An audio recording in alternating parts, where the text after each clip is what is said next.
कर्म क्यों होता है, आज हम इस वीडियो के माध्यम से अपने विचार को रखेंगे।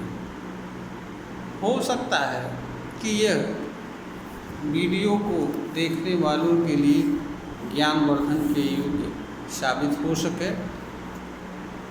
कर्म वस्तुतः क्रिया के कारण होता है।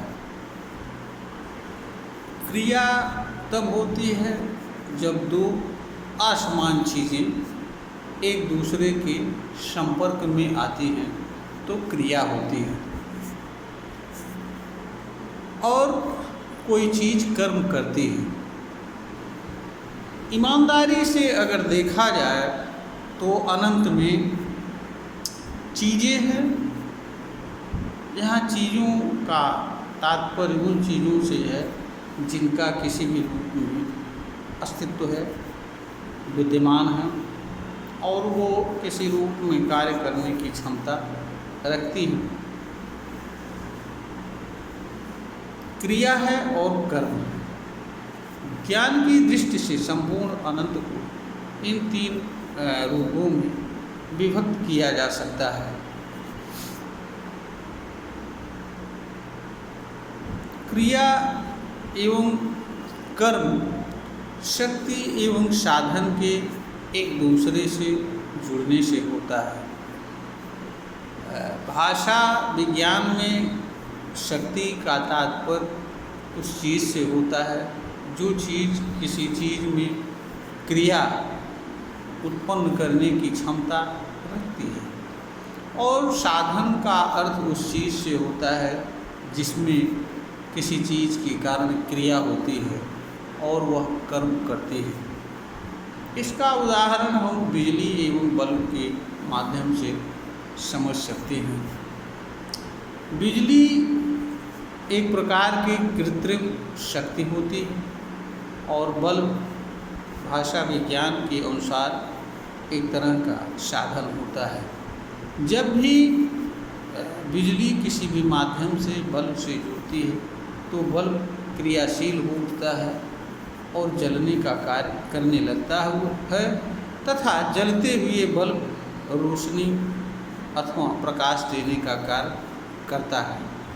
बल्ब का कार्य प्रकाश देना, रोशनी देना होता है और यह कर्म बल्ब तब करता है जब बिजली जैसी चीज़ अर्थात शक्ति के रूप में बिजली बल्ब से तार के माध्यम से या किसी अन्य चीज़ के माध्यम से जुड़ती है और बल्ब की क्रियाशील करती है तो उस क्रियाशीलता के कारण बल्ब कर्म करने लगता है। ठीक यही दशा एक मनुष्य की भी है। मनुष्य जीवनी शक्ति के कारण, चेतन शक्ति के कारण या लाइफ जिसे भाषा विज्ञान में कहा जाता है, भाषा विज्ञान में आत्मा भी कहा जाता है, कुछ लोग जीवात्मा भी कहते हैं, अनेक नाम हैं। मनुष्य के भीतर जो भी पाचन क्रिया, श्वसन क्रिया, हृदय की गति आदि जो भी क्रियाएं चलती हैं वह सभी क्रियाएं मनुष्य से भिन्न चीज़ के कारण चलती हैं। उसे भाषा विज्ञान में शक्ति कह सकते हैं। इसी शक्ति को अनेक रूप में चेतन शक्ति, आत्मा और जीवन आदि अनेक शब्दों से विभूषित किया जाता है। मानव का शरीर एवं उससे संबंध रखने वाली चीज़ें जो मानव के शरीर के माध्यम से अपना अपना कर्म करती हैं और क्रियाशील होती है, जैसे तर्क है, विचार है, बुद्धि है, विवेक है, समझ, अंतःकरण आदि सभी चीज़ें साधन के रूप में कार्य करती हैं। इस तरीके से शक्ति और साधन के मेल से मनुष्य जीवन जीता है और जिंदा रहता है तथा अनेक तरह के कर्म करने की क्षमता प्राप्त रहता हुआ कर्म करता है। एक स्थिति एक मनुष्य की यह होती है, एक रूप में वह साधन होता है और शक्ति के माध्यम से उसके भीतर जीवन जीने से जुड़ी क्रियाएं जैसे पाचन क्रिया, श्वसन क्रिया, हृदय गति आदि चलती हैं और वह जीवित रहता है। दूसरे रूप में मनुष्य शक्ति संपन्न प्राणी भी होता है, उसके पास, जिसे भाषा विज्ञान में मानवीय शक्ति कहा जाता है। मानवीय शक्ति के अंतर्गत मनुष्य के पास किसी चीज़ पर विचार करने, तर्क करने, जानने एवं समझने तथा निर्णय करने की क्षमता मनुष्य के पास विद्यमान होती है और इसका उपयोग करके मनुष्य उन चीज़ों को करता है जिनको वह कर सकता है। किसी चीज़ पर निर्णय ले सकता है, निर्णय के अनुसार कर्म कर सकता है और कर्म के माध्यम से जिन चीज़ों को वह प्राप्त करना चाहता है उनके प्राप्त करने के लिए कर्म करता है। यहाँ भी मानव का शरीर एवं तर्क, विचार आदि साधन के ही रूप में कार्य करते हैं। इस तरीके से मनुष्य दोहरे साधन के रूप में कार्य करता है। एक रूप में वह जीवनी शक्ति अर्थात जो शक्ति मनुष्य के जन्म का कारण होती है, जिंदा रखती है, उसके लिए साधन के रूप में कार्य करता है और दूसरे तरफ वह स्वयं एक तरह की शक्ति भी होता है और साधन भी होता है।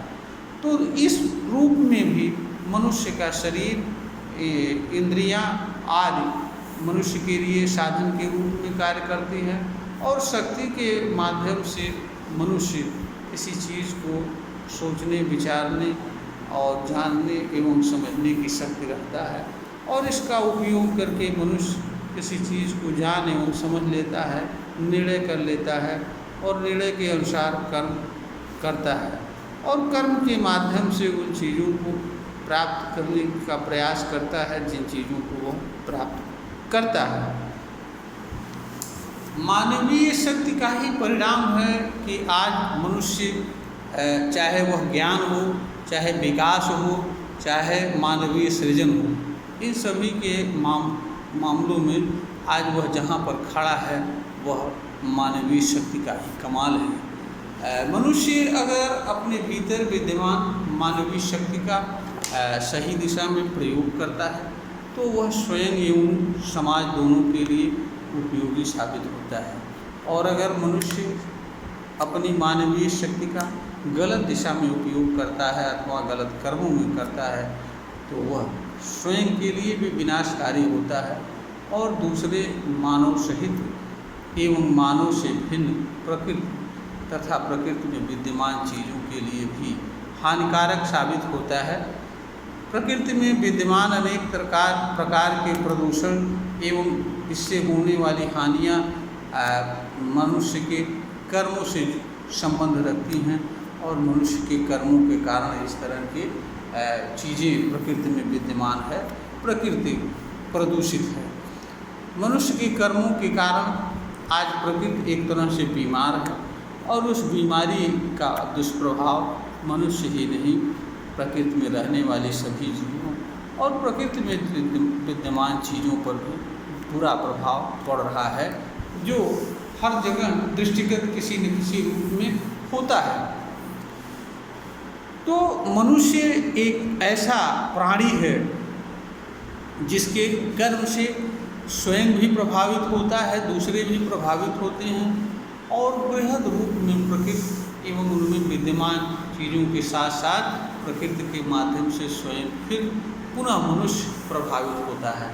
इसलिए मनुष्य का यह कर्तव्य बनता है कि वह अपने कर्म को सम्यक रूप से जानने एवं समझने का प्रयास करे तथा जान एवं समझ करके वह ऐसे कर्म को करता हुआ इस धरती पर जीवन यापन करे जिसके कारण वह स्वयं के साथ साथ अन्य मानव एवं मानव समाज के लिए कल्याणकारी हो तथा प्रकृति के को किसी तरह से उसके कर्म को नुकसान न हो, क्षति न हो, प्रदूषित न हो, जिसके कारण प्रकृति अपने यथार्थ रूप में विद्यमान रहते हुए मानव ही नहीं संपूर्ण जीवों के लिए कल्याणकारी उपयोगी बनी रहे। इसी में मानव का भी कल्याण है और अन्य जीवन धारण करने वाली चीज़ों का भी कल्याण है। यह बात हर मनुष्य को जानना एवं समझना चाहिए और जब तक यह बात हर मनुष्य जान एवं समझ नहीं लेता है, हमारे ख्याल से वह इस धरती पर सुरक्षित, शांतिमय और सुखद आनंदमय जीवन जीने की परिकल्पना नहीं कर सकता है, क्योंकि सुख अविभाज्य होता है, आनंद अविभाज्य होता है। इसे अलग अलग रूप में नहीं प्राप्त किया जा सकता है, क्योंकि इन चीज़ों को देने वाला कारक एक ही होता है। उसी कारक से दुख भी मिलता है, उसी कारक से सुख भी मिलता है।